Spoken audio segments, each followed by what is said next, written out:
హే దోస్తులు, ఎలా ఉన్నారు అందరూ? సో నేనైతే హాస్పిటల్లో 5 డేస్ ఉన్నానన్నమాట. 5th డే అయితే నన్ను డిశ్చార్జ్ చేశారు. అదైతే నెక్స్ట్ షార్ట్లో షేర్ చేస్తాను మీకు. అండ్ ఈ 5 డేస్ నేనైతే హాస్పిటల్లో ఏం తిన్నాను అనేది మీకు షేర్ చేస్తాను.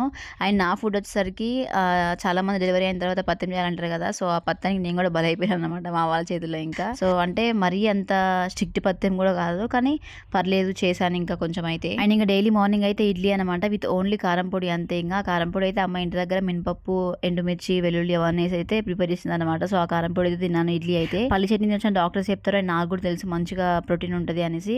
కాకపోతే మనలో ఏంటంటే కుట్లకు అప్పుడే తింటే చీమ పట్టిస్తుంది అని చెప్పేవారు. ఇంకా కొన్ని డేస్ వాళ్ళ మాట కూడా ఇందామనేసి అయితే కారం పొడితో కంటిన్యూ అయిపోయాను అనమాట. అండ్ బ్రేక్ఫాస్ట్ తిన్న తర్వాత చాయ్ అయినా లేదంటే కాఫీ అయినా తాగాలి. ఇంకా ఈ కాఫీని అయితే మనం చూడడానికి వచ్చి ప్రతి ఒక్కరు రికమెండ్ చేస్తారనమాట, ఖచ్చితంగా తాగాలి కాఫీ, చాలా తాగాలని. అసలు నిజంగా చాలా తాగాలి, అసలు తాగాల వద్దనేది నెక్స్ట్ లో ఖచ్చితంగా నాకు తెలిసిందైతే మీకు షేర్ చేస్తాను. అండ్ ఇంకా అన్నంలోకి అయితే ఆకుకూరలు అనమాట. సో తోటకూర, పాలకూర, బీరకాయ అండ్ మెంతుకూర అండ్ మోషన్ ఫ్రీ ఉండడానికి అయితే టమాచారు అనమాట. సో అందులో అయితే ఆనియన్స్ చేయకుండా ఉండే. అండ్ ఇంకా ఈవినింగ్ టైంలో అయితే ఆకలిగా ఉన్నప్పుడు అయితే ఒక ఫ్రూట్ అయితే తిన్నాను అనమాట, యాపిల్. సో ఒకటే రోజు తిన్నాను అదైనా నేను హాస్పిటల్లో. అయిన తర్వాత అయితే మిల్క్ తాగేదాన్ని ఈవినింగ్ టైంలో.